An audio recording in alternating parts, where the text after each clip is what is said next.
We say it all the time, and we really do mean it. Welcome to CCV. We're so honored when you take part of your weekend and choose to spend it with us and in building this community that's trying to impact the entire valley for Jesus. So welcome. And if this is your first time here, or maybe you're in for preseason baseball, or perhaps it's been a while since you've been here, but you're just popping back in, I want to let you know where we are. We're looking at a little book in the Old Testament called Jonah. It's a story, this is surprising, about Jonah. He was a guy, maybe you're familiar with the story, he's a guy that was a prophet of God. And God said, Jonah, I want you to go preach to those people over in Nineveh. It was about 500 miles away. Go to Nineveh and preach to them. And Jonah said, no.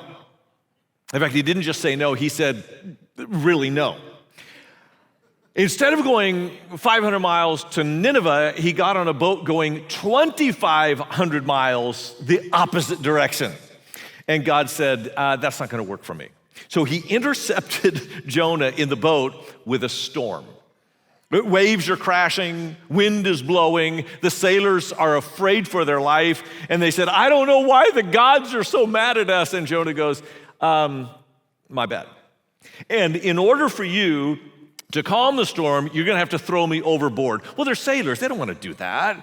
But they realize if they don't throw him overboard, they're all going to drown. So off he goes, and down he sinks. Down, down, down. He's still running from God. Not that direction, but like straight down. And again, God says, that's not going to work for me. So he intercepts Jonah in the ocean with a great big fish that swallows him whole. You've seen that in Pinocchio, right? They actually plagiarized from Jonah. He's in the fish, and then he starts to pray and has his better thoughts about God, and God actually hears his prayer. Now, I know a lot of people say, well, I can't really believe the Bible, because, Jonah, you can't survive 3 days in the belly of a fish.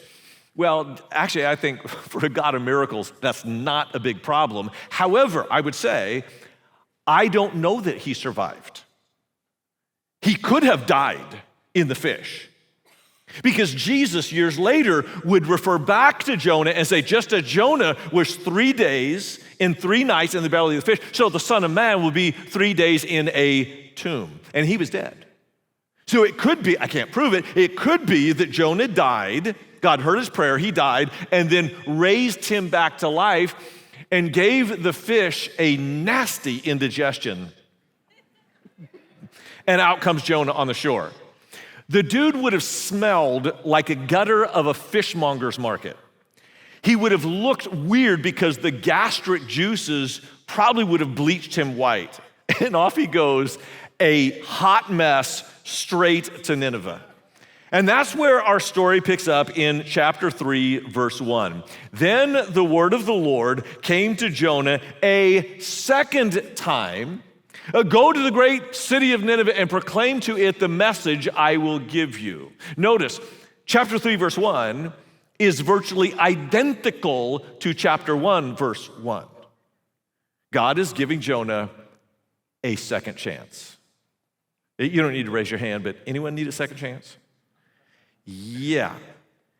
For some, it's like in marriage. Like you made a mess of things, and you're just begging her, please let me come back. Give me a second chance.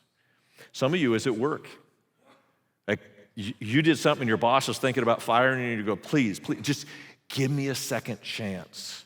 For some of you, your teenager has come to you and said, please, give me a second chance. I want the keys to the car again. The second chances, we often think of second chances as, I did something bad, give me a second chance to do something good. That's not Jonah's second chance. Jonah's second chance was God asked him to do something good, and he said no.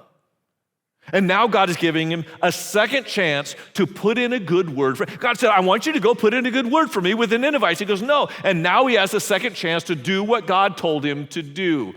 That, I think, is maybe responsible for more evil in the world.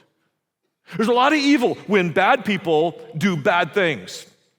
But I wonder if there's even more evil when good people don't do good things.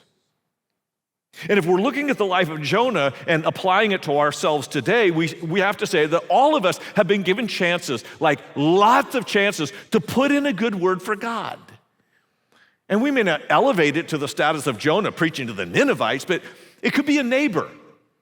I can't tell you the number of times I've been helping a neighbor with a project, and I know they're not Christ followers, and I'm helping them, and I'm thinking, man, now would be a really good time to talk about Jesus because they're telling me about their messed up family. And I go, yeah, I don't want to be weird, no. Or maybe, have you done this? You're at a restaurant, you get in a conversation with a server, and something prompts you, I just ought to pray with a server because they've told me that their life is a mess. And you go, yeah, that would be awkward. No. Or maybe it's a friend or a family member that you've had dozens of chances to share why Jesus has made such a difference in your life, and you just, no. And maybe the lesson for Jonah is how to say yes to a second chance to do something that you know you should be doing. So I'm going to ask you one simple question at the front of the message and one at the back. They're both important questions.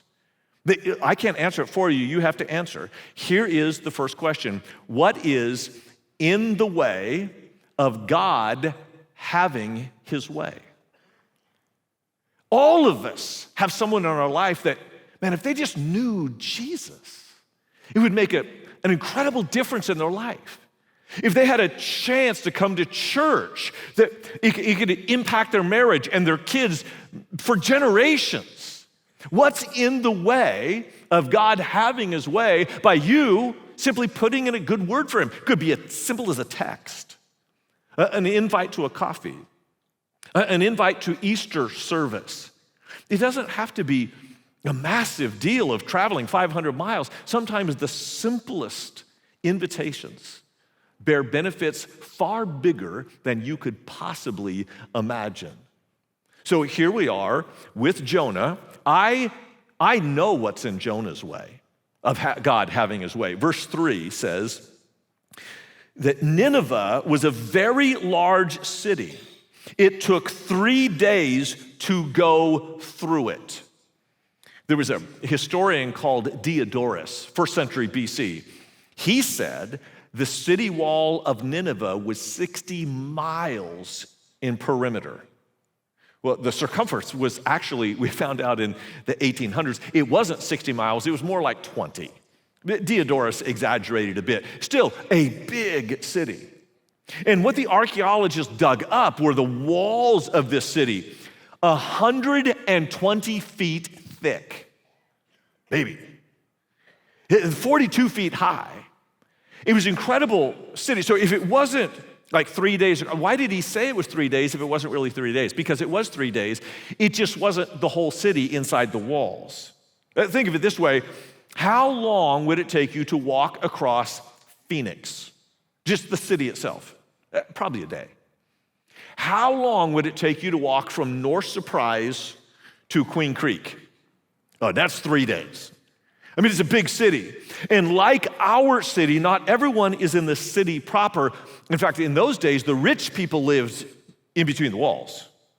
And the king lived in a palace that had a wall just around the palace. And everybody else lived outside.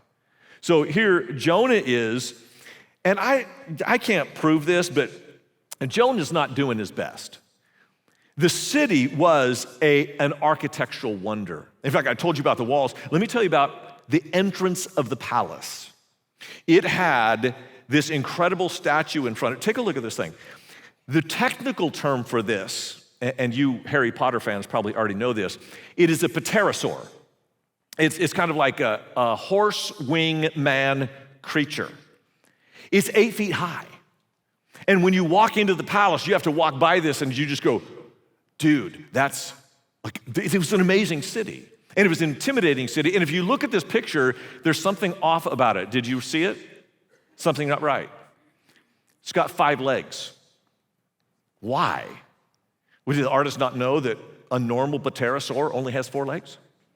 Well, no, they knew that, but they depicted this purposely so that if you were on the side of it, it would look like it was walking. But if you were in front of it, it would look like it was standing imposingly over you. And the guy who ordered this to be made was King Ashurbanipal. And here's what he said. We found an inscription. Here's what he said about his palace. Beasts of the mountains and the seas, which I had fashioned out of white limestone and alabaster, I had set up in its gates. I made it, the palace, fittingly imposing. In other words, he wanted all his guests to have their knees knock just a little bit when they walked into his presence. And they did. Ashurbanipal was a bad dude, man.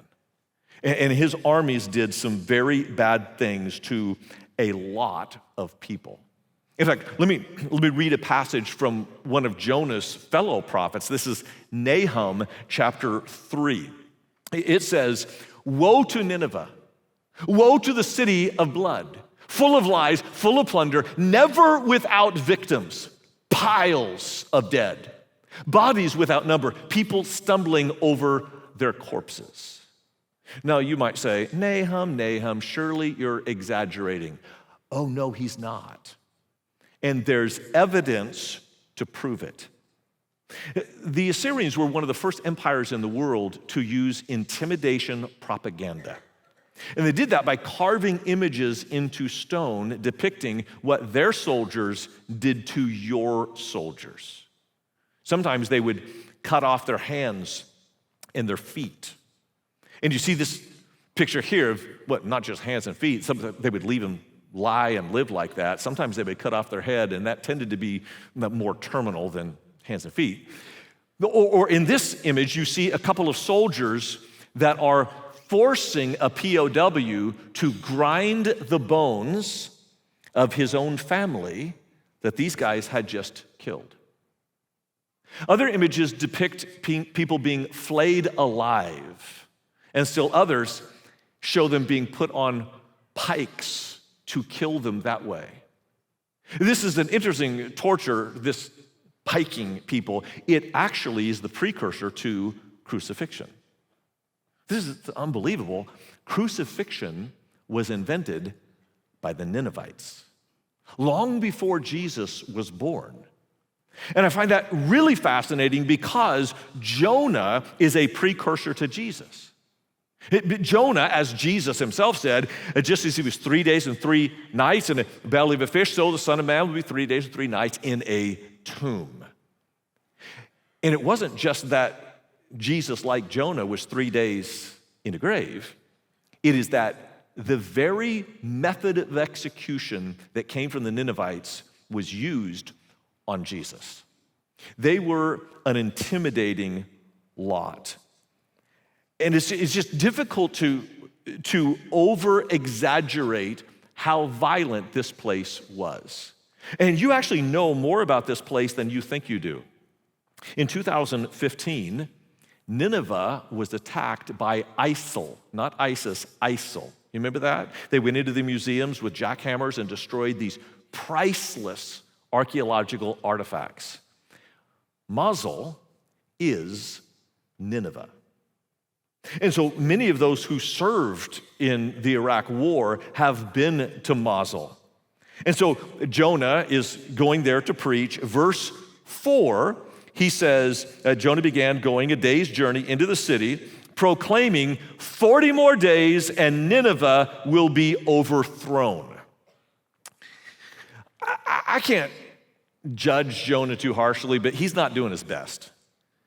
The city is 3 days in breadth. He only goes a day in, not a day and a half. A day and a half would have put him right smack dab in the middle of the palace. But what does he do? He goes, this is past all the hoi polloi people. He goes to the wall, and at the wall, he preaches a sermon. And it is possibly the worst sermon that's ever preached. It's 5 words. I know there's more words than that in English, but in his language, it is 40 more days, Nineveh, done. Well, praise the Lord. I mean, what a horrible sermon to preach. But here's what's really fascinating. This word overturned. Normally, it means like destroyed or, kaboom. It's actually the word used for Sodom and Gomorrah with the sulfur from heaven. But there are some verses where it doesn't mean to be turned upside down, but turned right side up. Let me give you one of those examples from Jeremiah chapter 31, verse 13. I will turn their mourning into gladness. I will give them comfort instead of sorrow. That's the message that God told Jonah to preach. Not just hellfire and brimstone, but a possibility to repent. Now, it's a thin possibility. It's kind of like, so you're saying I have a chance. That's the possibility. And the Ninevites, actually, they hear that. And they begin to wonder, is there a possibility that the God of Israel would give us a second chance? And I want you to hear this carefully. Our second chance may be someone else's only chance. There are people that they don't know God. And you know some of them at work. Well, they think they know God. There may be some that sat around your dinner table at Thanksgiving. It could be a neighbor right next to you or a friend from your past. They don't know God. They don't have the hope that you and I have.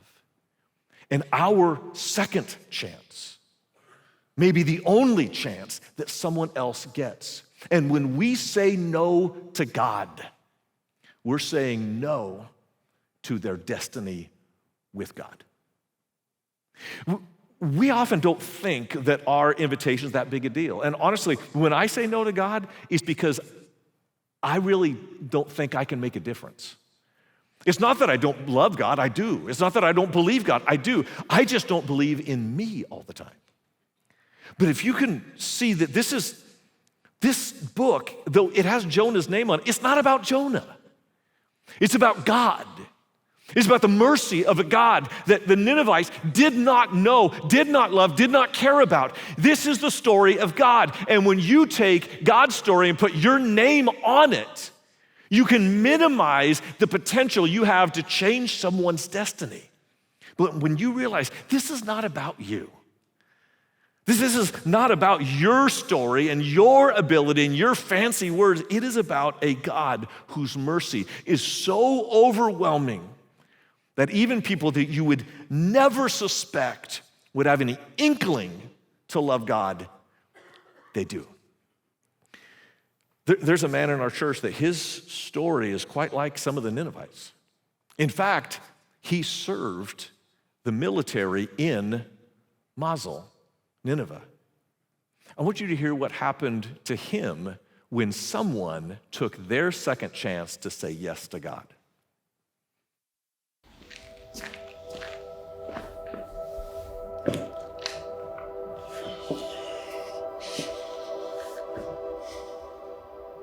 I graduated high school, I joined the Army, I deployed not long after boot camp. Both of my deployments were in Iraq. And I think my first time when I went on a mission and my world views were completely flipped upside down and shattered, I think that's when I got post-traumatic stress disorder. I had goals of doing 20 years in the military. I got out medically. When I got out of the military, it was like letting a dog off of a leash. I'm a man now, I had been to war. I feel like nobody wanted to sit me down and grab me by the shoulders and say, like, what are you doing? It was a little over, I think, 2 weeks, and I was being a little bit too loud, and the cops came. I was in jail for about a month and a half, and then the VA came, and this woman, Lily, she's a social worker. She basically asked if I was willing to go to a clinic for PTSD. So I went to the VA in Coatesville, which is a little bit outside Philadelphia. That was one of many timeouts that I was put in, where I was given an opportunity to redirect, and I bypassed it. I was just an angry person with good intentions. After I got out, I put myself on a one-man island. I didn't know who I was, and then, you know, if you don't know who you are, the world is gonna tell you. I had just been okay with being the veteran that has issues. I think I was okay with wearing that hat for a long time. So at this point, I'm fortunate. I heard this woman, she said, you should check out this church. I don't go there, but you should check it out because it sounds like it's what you're looking for. I looked up CCV and I saw that it had multiple locations. I caught the bus over there. It was an easy route for me. When I went there, it was like the first time I felt like people, they listened to what I had to say. Not long after, so I had been going to CCV, I think 2 or 3 months or something. And this dude I served with committed suicide. That's when I really started praying. I had put myself in this spot where I didn't even have a phone call to make. And CCB was basically it was my anchor. It was what I did on Saturdays. And it was a place where I could go. I remember Mike, I got there, the greeter,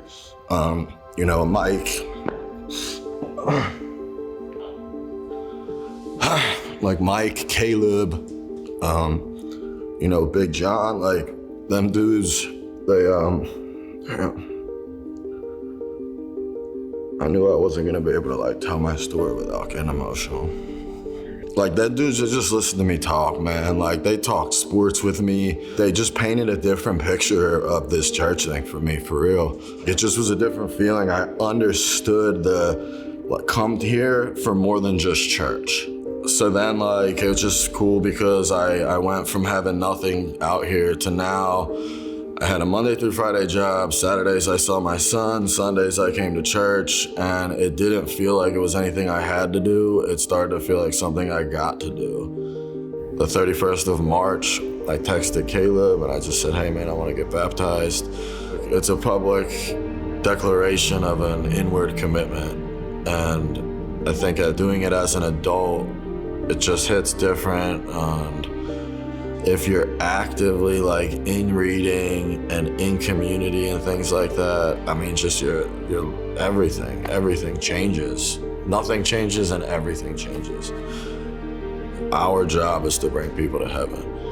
And that's something that I know that I stand on. So I'm grateful for it. So I don't socialize much. I'm here, it's just me. I have my dog. Like I said, I put myself on this one-man island. So I started to try to see my Uber rides and my interactions at the bus stop as my time to socialize. I've had 2 Uber drivers actually come to church, but I try to just make small talk with them. Like I said, it's on my heart. I have a passion for health and I have a passion for young people. Weekly, I do the high school thing with Houston here. And I do stars. The man that I know that I needed is what I'm trying to be for them. And I would tell you that the relationship and the church is an unconditional love, and it's it has brought me peace. It's silenced the noise and the chaos between my ears.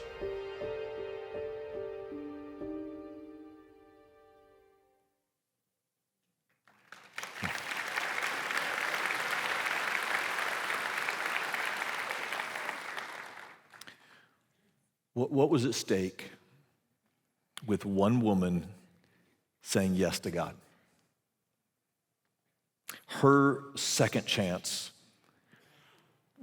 may have been his only chance. The only chance for Drew to be at the right place at the right time to hear what God had on offer for him. And that one yes has changed so much in Drew's life. Every one of you has a Drew. Every one of you.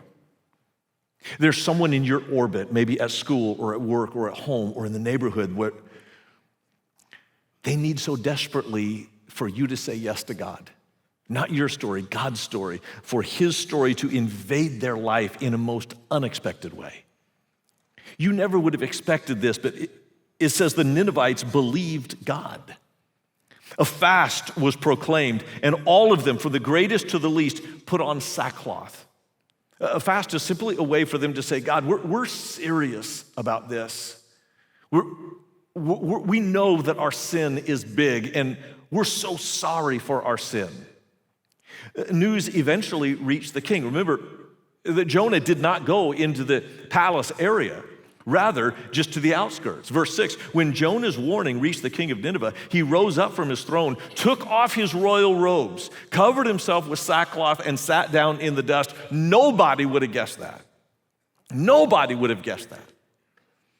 Because the king was this violent man and had his troops do violent things. But listen to his response, his proclamation. Do not let people or animals, herds or flocks taste anything. Do not let them eat or drink, but let people and animals be covered with sackcloth. Why dress up the animals? Because the animals were actually suffering under humans' sin. That's biblical. Romans chapter 8, the Apostle Paul says, the entire creation, both animate and inanimate, is groaning under the weight of our sin. And even a pagan king can see that. So he continues Jonah's pathetic sermon when he says in verse 9, let everyone call urgently this verse 8, let everyone call urgently on God. Let them give up their evil ways and their violence. He knew that he was a violent man. And the word, pay attention to this word violence. I'm going to pronounce it for you from the original language. You ready? Hamas. Now, in Arabic, it's more of a compliment. They translate it as zeal. But remember, one person's zeal is the other person's violence. And sometimes violent people are hurting really bad. Sometimes angry people are really sad. And we think to ourselves that, man, there's no way a guy like that is going to come to Christ. But check this out. Sometimes what you think is in the way is the way. Your alcoholic father,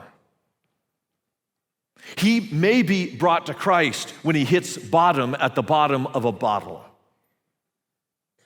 That jail sentence for your child may be the thing that wakes them up. That tragedy due to an addiction and driving may be what puts them in a place to hear God for the first time.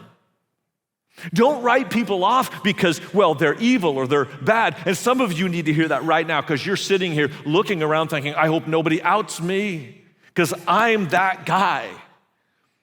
Of all places, here you are safe and here you are welcome. Because we know that God doesn't judge you based on what you did in the dark. He will judge you based upon what you do with the light. That's why Jesus actually mentions the Ninevites. Did you know that? Jesus said in the day of judgment, it will be better actually for the Ninevites than for the current religious leaders, because the current religious leaders have me in their presence and they're putting me on a cross that the Ninevites invented. But the Ninevites heard one terrible sermon and repented and gave their lives to God. In fact, this king makes a decree preaching as Jonah did. Actually, he goes beyond Jonah and says in verse 9, who knows? God may yet relent and with compassion turn from his fierce anger so that we will not perish. Who knows? They had no idea. The Assyrians actually were religiously very dark. The gods of the Assyrians were angry gods and violent gods. They were whimsical and despotic gods. And so when they prayed, they didn't know their God's name. The Jews prayed to Yahweh. They knew their God and they knew God's compassion. The Assyrians had no clue that there was any compassion in any God. And so when they begged the gods, it was like a shot in the dark. And to put this in perspective, I want to read a prayer to you that archaeologists found. It is a prayer from ancient Assyria, from Nineveh, 800 BC. That's the very time that Jonah lived and preached in Nineveh. This prayer could have been a prayer that someone prayed in the city before Jonah came and told them about the God of compassion. Here's the way they prayed for forgiveness. May the wrath of the heart of my God be pacified. May the God who is unknown to me be pacified. May the goddess who is unknown to me be pacified. May the known and unknown God be pacified. May the known and unknown goddess be pacified. They had no clue that there was a God of mercy, and you do. Are you going to say no to God when you know his compassion and the need of people all around you? We have got to say yes to God because the stakes are too high. I heard this story this week. A woman named Jess, she's from Seattle. She didn't know God. And her friend moved to Phoenix. And her friend said in a conversation, I'm just asking God to, clarify this decision for me to move to Phoenix. I just believe God has this in store for me. And she said to herself, it must be nice. I wish that I had a higher power or a God who would help me make big decisions. That was kind of a prayer. Within an hour, she got on an airplane for a job-related travel, and the woman sitting next to her told her about Christ. She had no idea if she would even be welcome in church. And the woman invited her to her church, and she went, and the woman gave her a Bible, and she started reading the Bible. She's still not a Christian, but since then, she has moved from Seattle to Phoenix. And Jess now attends our East Valley campus, and she went to one of the pastors there and said, hey, is it okay? I'm not a Christian. Is it okay if I join a small group? She said, yes. And she did, and this Easter, Jess will be baptized at East Valley. Okay, God's not done yet. The woman on the airplane has since moved to Queen Creek. And will be at East Valley when her friend is baptized. You just don't know what a yes to God can mean for someone else. Because your word may change their world. This was so stunning to the Ninevites. Verse 10, when God saw what they did and how they turned from the evil ways, he relented and did not bring on them the destruction he had threatened. Which means, for us here, your second chance may be the only chance for someone else. Are you going to say yes?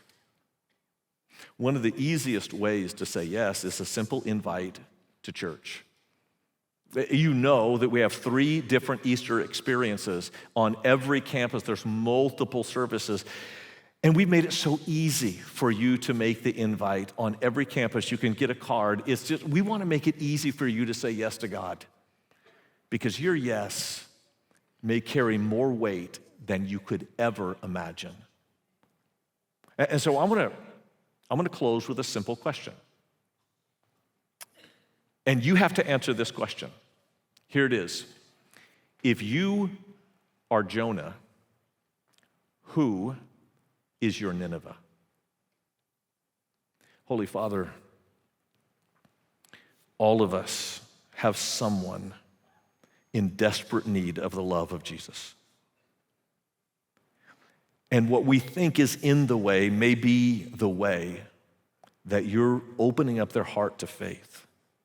Would you open up ours? Not just 1 or 2 of us, but every person who's hearing my voice, who calls Jesus Lord, to proclaim the mercy of the one who didn't just go to his enemies, but died the death of his enemies for his enemies to become children of God. This is our prayer in Jesus' name. Amen.